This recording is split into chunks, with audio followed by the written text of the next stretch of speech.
Europar sinesmenagatik bizia eman duten euskaldun sorgin, azti eta belagileen oroitzapenetan.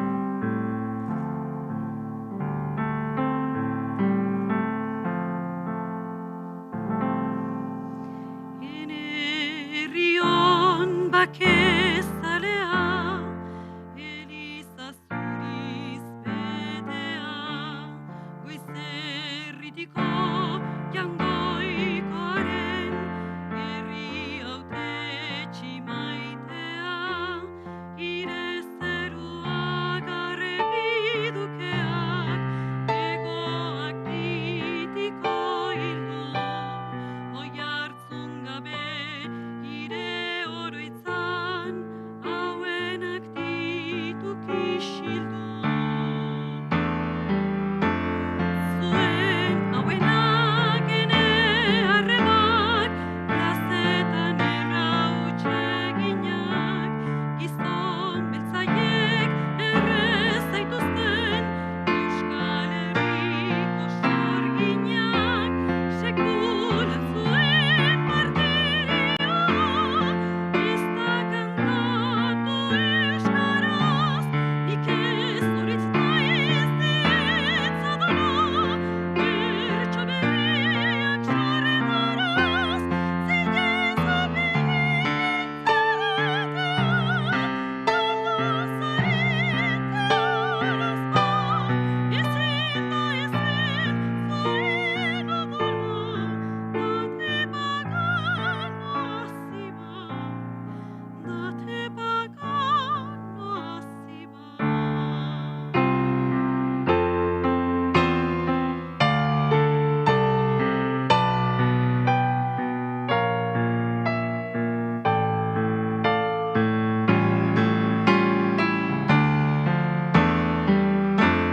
Mari munduko basaion jainko, oker jakitun osa, jainkoz zeintzen zenituztenak, ibaia eta bersoak, ire zaituzte gizon beltzaiek, lotan zaudete bakarrik, gure binotza ditzazue, jaiki zaitezte atzarik, alarrotza bakatzen dugu, zuentzat berriz agora, eginen dugu aldaretan, zatozte barren zain gara, zatozte barren zain gara.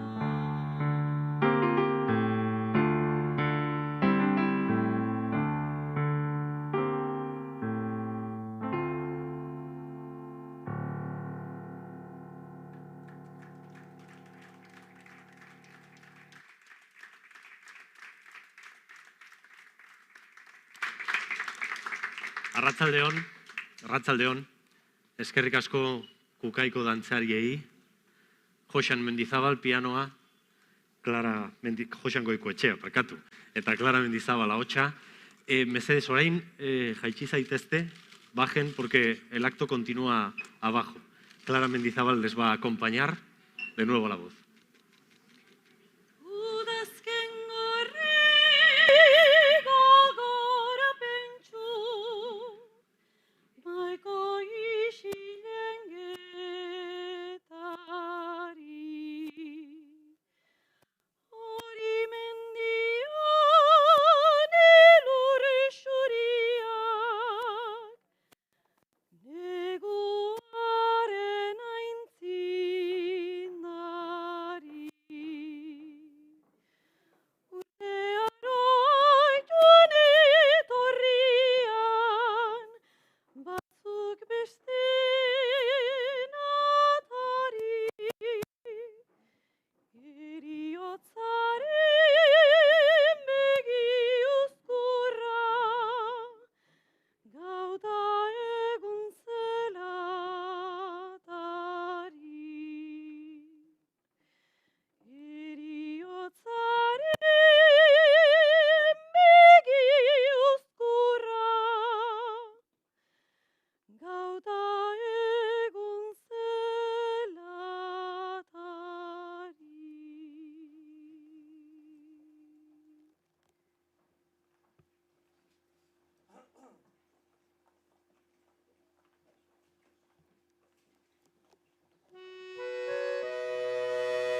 Josean Goikoetxea, Clara Mendizabal. Arratsaldeon guztioi, hasiko gara. Ongi etorri gogoraren izenean, biktimak gogoan bizikidetza eraikiz. Atzo eta herenegun esan dudan bezala, ez dakit gaurko eguna ospatzekoa den ala ez. Orain dela 10 urte, etak Euskadi eta askatasunak, hitzak importanteak dira iragana ulertzeko. Etak armak utzi zituen, eta hori ospatzekoa da. Hala ere, badaude galdera batzuk erantzunik gabe. Beharrezkoa da gogoraraztea 850 eta 53 bizitza kendu zituela etak. Bestetik milaka zauritu eta mehatxu egin zituen. Ez da posible jakitea zenbat mina sentitu genuen garai hartan. Batetik bai, ospatzekoa da, zalantzarik gabe, etaren amaiera berri edo albiste garrantzitsuena izan da gure herriarentzat azken urteotan. Etarik gabe ez dago hilketa politikorik, ez jazarpenik, ez gorroto politikorik. 40 urteren ostean, nola ez, ospatzekoa da, jakina. Hala ere, bestetik, eta gogoratzen dugunean, gure artean ez daudenak etortzen zaizkigu burura.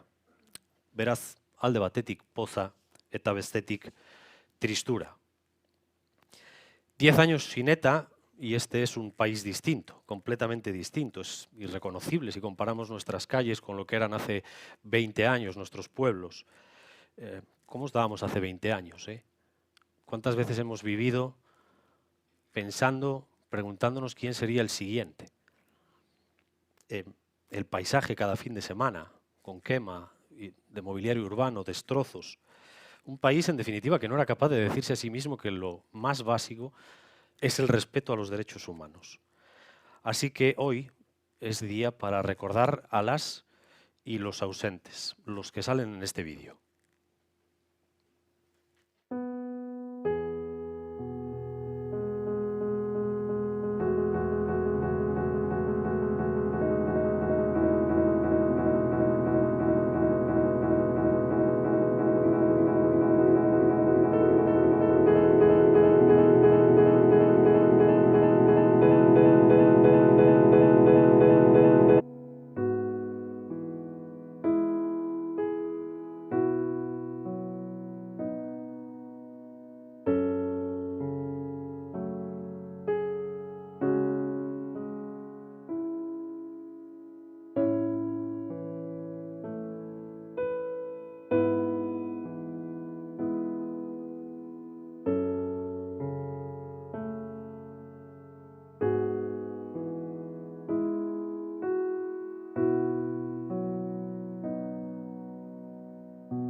en este país hemos estado demasiadas veces, demasiado tiempo en silencio por el miedo o por la impotencia. Me gustaría pedirles un minuto de silencio por las víctimas, esta vez sincero y sentido.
Bueno, jarraituko dugu. Todavía nos cuesta hablar mucho de esto, ¿eh?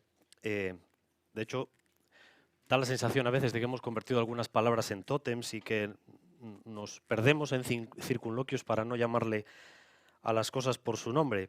Quizás es porque en parte nos avergonzamos de nuestro pasado. Y quizás por esas dificultades, pues también tenemos una tarea pendiente, que es contarle a nuestros hijos e hijas lo que pasó, cómo pasó y quién lo hizo, porque todo esto pasó porque hubo quien lo hizo.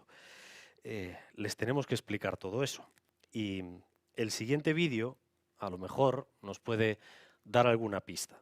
El siguiente vídeo nos plantea el dilema de cómo vamos a contar a los que vienen detrás qué fue y qué es lo que hizo ETA, para que la memoria sea honesta, para que la memoria sea lo más sincera posible. Eso sí, mirando hacia adelante, felicitémonos de que nuestros hijos ahora nacen y crecen en un país que no está marcado por la violencia y el terrorismo. Xabier Madariagak bideoa gidatzen du.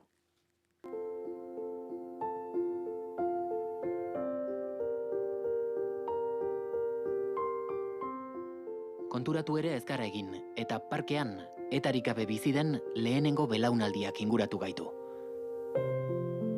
Zamarik gabea. Xalotasunez betea.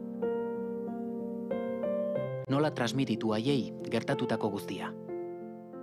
Naiara, zuk seme alabak dituzu. Bai. Kontatu diezu aitonarekin gertatu zena? Zaharrarekin bai izan dut elkarrizketa bat. Ni galdetu nian, nahi duzu jakin aitonari gertatutakoa eta esan zigun, baietz, momentua zela berari kontatzeko. Eta ni mendira eraman nuen, harri baten gainean eseri ginen, eta... Espreski biak batera joan zineten? Biak bakarrik. Gaina oso ez dakit polita izan zen, eta bazirudien 7 urte zituen orduan, eta bazirudien ez dakit 18 edo 20 urteko mutiko batekin ari nintzela. Eta kontatu nion, Nola hasi zinen? hasiera batean kontatu nion hori, nire aita ogia erostera zijoala, eta antxe zegoen motor batek esplosionatu egin zuen, bera justo ondotik pasatzen ari zenean, eta momentuan hil egin zen. Eta zantzian, me los cargo a todos. Eta, bueno, bani esan nion, lasai, zu ama nola ikusten duzu? Ama pozik ondo ikusten duzu, lasai ikusten duzu? Eta bai. Eta esan nion, nire aitari hori gertatu zitzaionean, egia da, ama triste sentitu zela, oso triste, eta egun pila bat egon zen triste, inkluso gorrotoa sentitu zuen, baina denborarekin ama konturatu zen gorrotoak ez zuela inora eramaten. Eta? Bai dakit zer da, baina... Baina ez dakit zelan azaldu. Da, moduan erderaz, oza, jo, tu edo ni eta zu. Eta zer den edo laguntzen duena hitzak osotzen edo. Da, zu eta ni leku berdinan gagoz edo. Zu eta ni laguna kara. Edo zu eta ni... Horrela esaldiak lotzen dituenak, ezta? Bai. Nik uste dut ere esan nahi duela beste gauza bat, baina ez dakit esan ze gauza den eta. Baten joan ginen eskolara eta ez dakit nola atera zen gaia, etari buruzkoa, eta gogoratzen naiz izan zigutela zela talde bat, baina ez ziguten esan ezer oso... Ez ziguten ezer oso espeziala.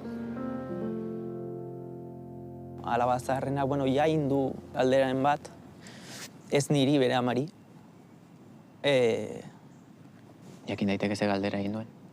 Aber nun dago nire aita, eta zergatik dagoen hilda. Eta, Eta amatzer erantzun dio. Asko horik ez dio esan. Ertzaina esala eta Euskal Herrian bere lanarengatik berain bila juntzila. Ez dio gehi esan. Hitz egin duzue familian, momentuen buruz? Nire emazteakin hasi gara hitz egiten pixka bat, aber nola uleraraziko digun alabei bazergatik aitatxiz dagoenik etxean. Ez dakit nola izango da. Etorriko da eta esango digu.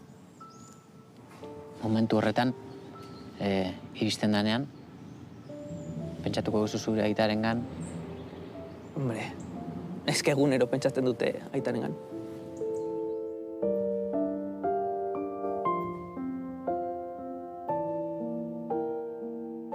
Orain dela 10 urtego izan eta taldea. Baina non? Ez dakit. Zer da tentatua? Zer da atentatu bat? Ez dakit. Ez dugu atentatua zer den inoiz entzun. Niri ez didate etari buruz inoiz ezer esan, ez da hitz egin. Ez dakit inoiz ez da horrela etorri tema. Ez dakit. Nire etxean ere ez. Nik ez. Guk ez genekin desagertu zela.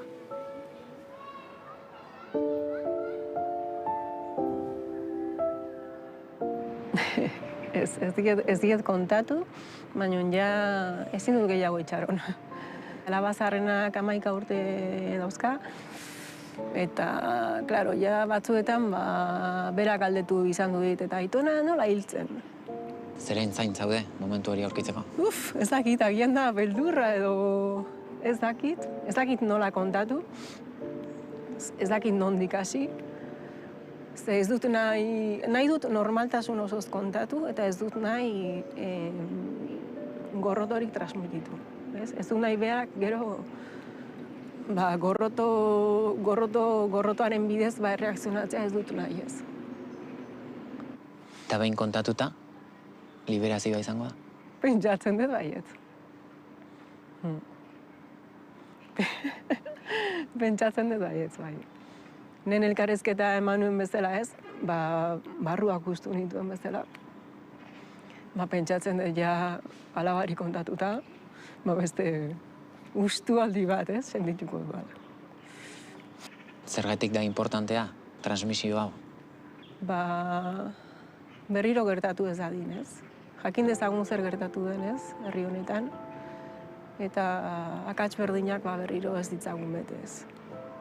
Jakin behar dugu bata besteari elkarri errespetatzen, eta guztion artean gure etorkizuna eraikitzen ez.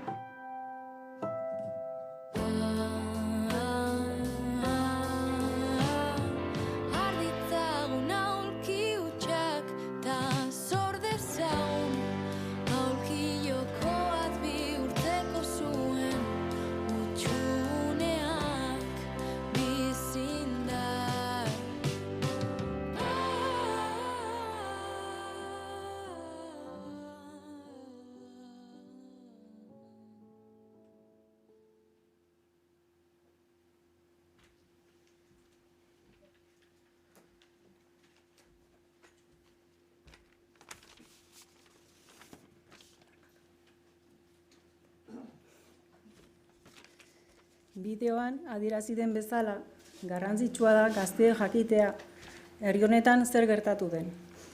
La juventud tiene que conocer todo el sufrimiento que hemos padecido aquí con el objetivo de que no se repita.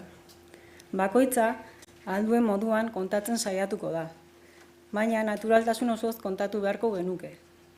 Eta batez ere, inongo gorrotorik transmititu gabe.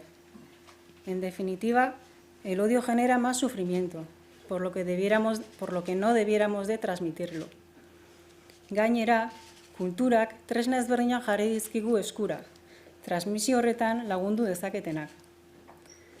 Baina batez ere, lekukotza eta istorio ugari ditugu horretarako. Tenemos múltiples testimonios que nos ayudarán.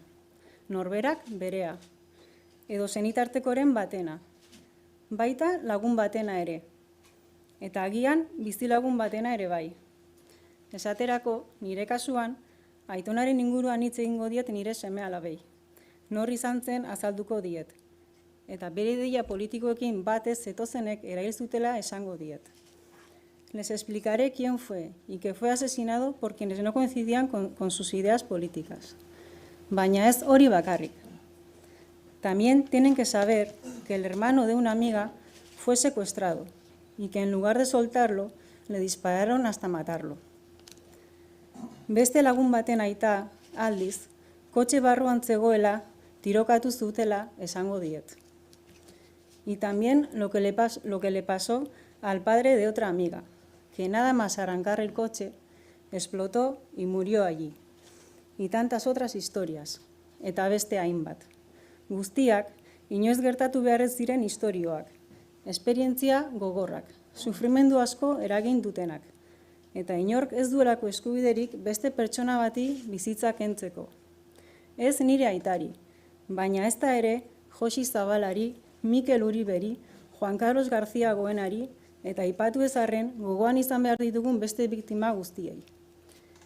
Etak armak utzi zituenetik 10 urte betetzen diren egun honetan, elkarbizitza eraikiz lelopean bildu gara hemen.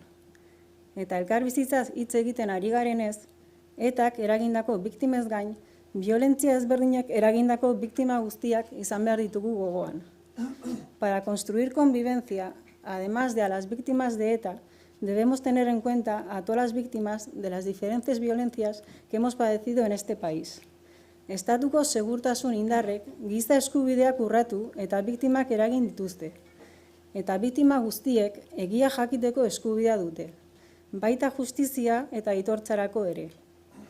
Eta azken horiek oraindik ez dute aitortzarik, Eta ezinbestekoa da ildo horretan aurrerapausoak lortzeko lan egitea. Guztion bete beharra da. Horrela ulertzen dut nik elkarbizitza. Izan ere, elkarbizitza eraiki ahal izateko ezinbestekoa da gertatu den guztia transmititzea. Eta argi utzi behar dugu, pertsona guztien giza eskubideak errespetatu behar ditugula. Pertsona guztien duintasuna. Tenemos que respetar los derechos humanos de todas las personas, la dignidad de todas ellas. Hori izan behar da funtsezko oinarria, abia puntua. Helburuak lortzeko indarkeriak inoiz ez du izan eta ez du izango justifikaziorik. El uso de la violencia jamás ha tenido ni tendrá justificación alguna. Etorkizuna denon artean eraiki behar dugu. Gizartea anitza da eta elkar errespetatu behar dugu. Elkarrezketaren bidez, ezberdinen arteko elkarguneak bilatzen saiatu behar gara, zubiak eraikiz, inor atzean utzi gabe. Gaur gure artean ez dauden pertsona guzti horiei zor diegu. Tenemos que construir el futuro entre todos y todas. La sociedad es plural y debemos respetarnos mutuamente. A través del diálogo debemos intentar buscar puntos de encuentro entre diferentes, construyendo puentes sin dejar a nadie atrás. Se lo debemos a todas aquellas personas que hoy no están entre nosotros y nosotras. Poliki goaz, baina zailtasun, gero eta gehiago gara bide horrekin bat egiten dugunak. Eta lortuko dugu ziur nago horretaz. Mila esker.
Zurea da hitza.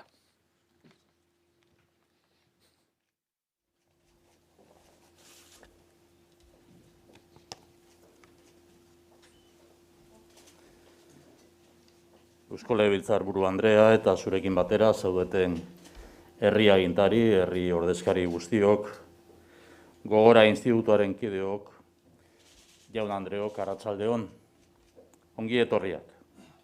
Gure agurrik beroena, biktimen zenidei luzatzen dizuet, zuei zuzendutako eta eskainitako ekitaldia antolatu dugu. Etak milaka pertsona eta familia gogor kolpatu zituen urte luzeetan. Sufrimendu larria, sakona, zabala eragin zuen. Duela 10 urte etak indarkeriaren alde bakarreko amaiera adierazi zuen. Duela 4 urte eta erdi, bere kontrolpean zituzten, horrela esan zuten, armak entregatu zituen. Duela 3 urte eta erdi, behin betiko eta baldintzarik gabeko desegitea iragarri zuen. Alde bakarrekoa, osoa, behin betikoa eta baldintzarik gabea. ETA ha desaparecido de forma unilateral, completa, definitiva e incondicional. ¿Acaso tenía que tener precio la paz?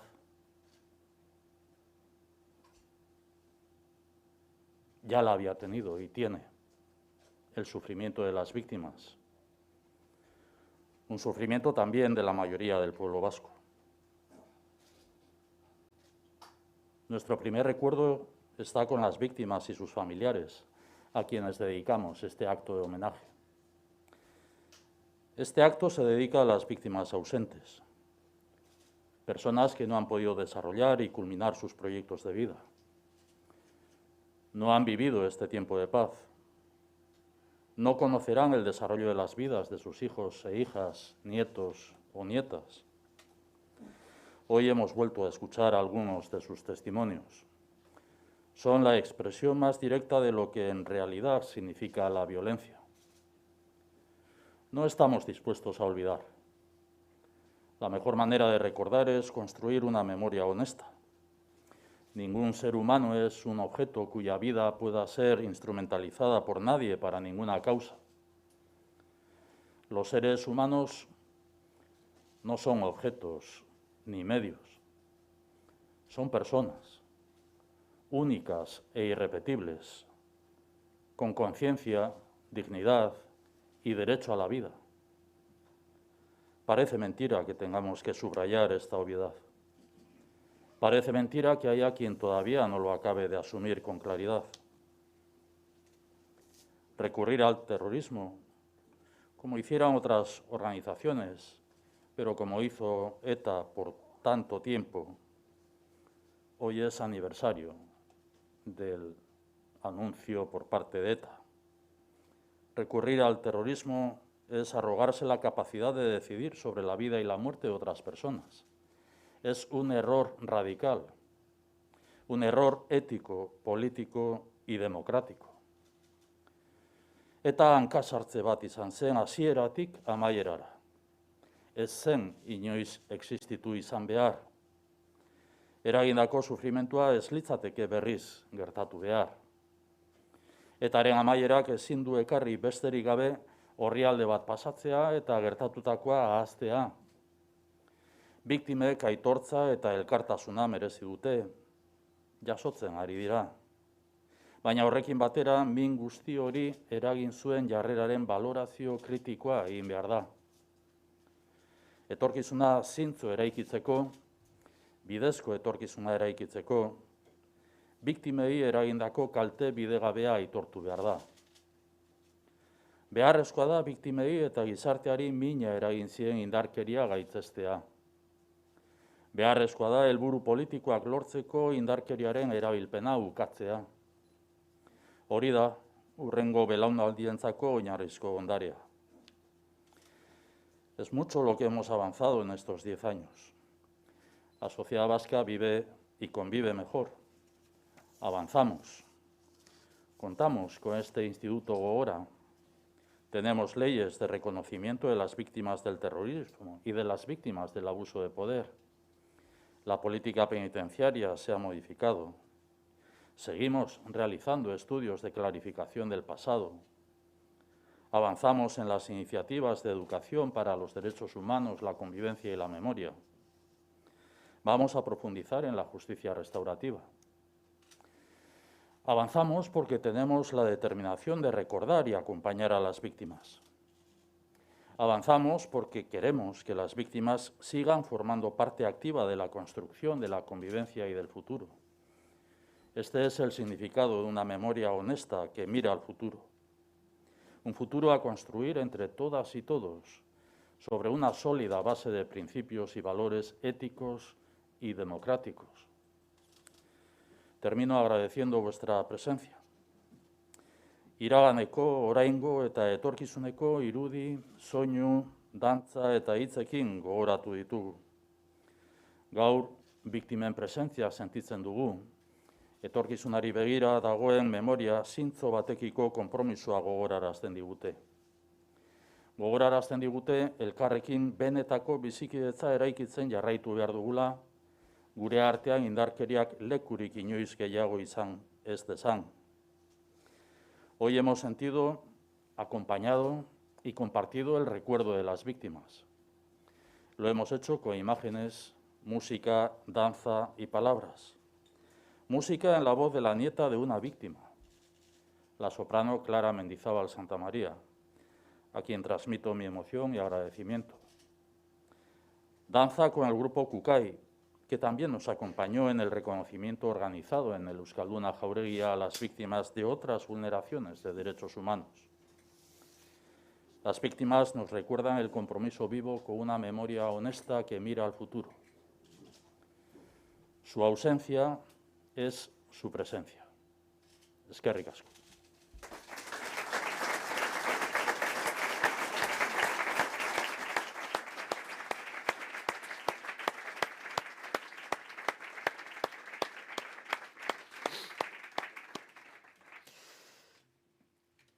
Bueno, bukatu behar dugu.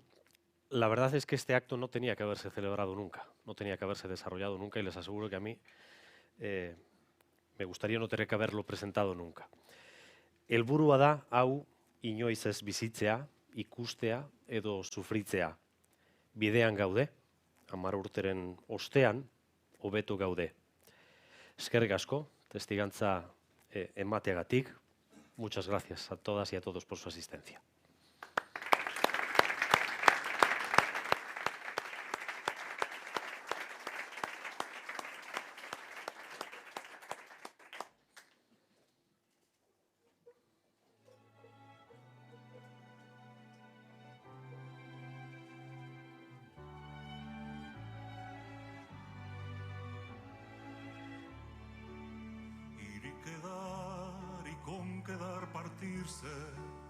Partir sin alma, ir con alma ajena, oír la dulce voz de una sirena y no poder del árbol desasirse, arder como la vela y consumirse, haciendo torres sobre la tierna arena, caer de un cielo y ser demonio en pena, y de serlo jamás arrepentirse, hablar entre las mudas soledades, pedir prestadas sobre la fe paciencia, creer sospechas o negar verdades, es lo que llaman en el mundo ausencia.